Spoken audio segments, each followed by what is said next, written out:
So, ladies and gentlemen, Mrs. Erica Joe, the company's secretary, Mrs. Hope Adejumo, the PRO, Mr. Dari Balogun, the manager himself, Mrs. Tom Priye, the head of business management team, and here we have our new chief accountant, Ms. Toyin Ogidon. As you all know, that this is a new dawn in the history of this company. This time around, it is no longer business as usual. You see, all our merit will be based on hard work, and appraisal will be quarterly done. Junior, what's the meaning of this letter? Me, sacked? So this is what I get in return after 20 years of my diligent service in this office.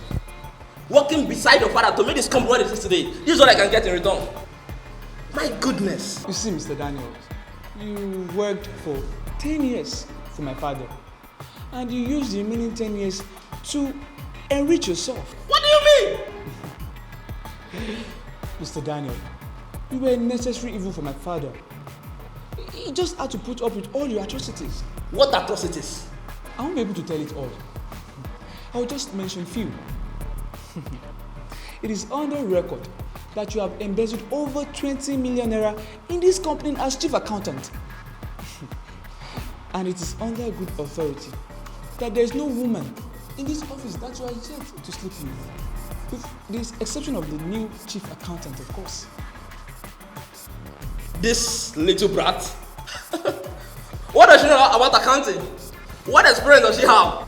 For your information, she has been a chartered accountant for 5 years now. And she led a team of former auditing company to unravel all your financial atrocities. See, what you think could ever be known?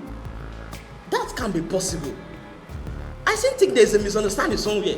As I was saying, you convinced this woman that you are my father's right-hand man. And whatever you say is final. If only they knew that their steady promotion was based on pure merit, they wouldn't have surrendered themselves so cheaply. Okay, Junior. I'm sorry. You know very well that my deeds in this company far outweigh all of these unfounded allegations. You know this very well.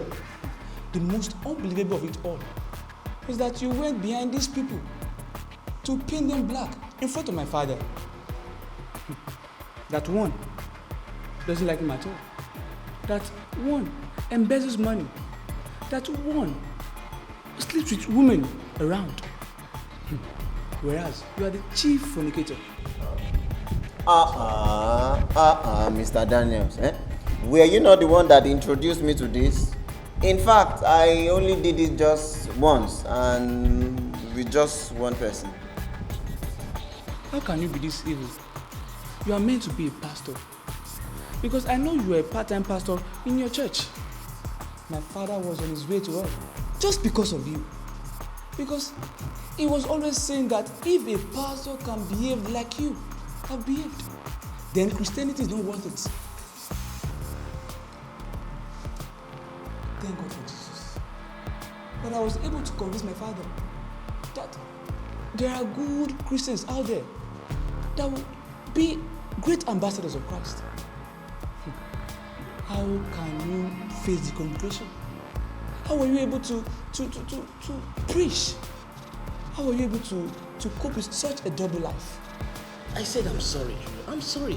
Okay, allow me to retire honorably. So at least I can get my gratuity benefit and all that, to fall back on. Please, I beg you. The 20 million naira you embezzled is more than your gratuity. I didn't even know how I spent it. That is none of my business. Mr. Daniels, you are fired. Please, please. I mean, I'm sorry. I'm really sorry. Help! I said I'm going to turn a new leaf now. I'm serious. I'm sorry. I'm very sorry. Manager, help me beg. I'm sorry. I'm sorry, Junior. I'm sorry. I'm deeply sorry.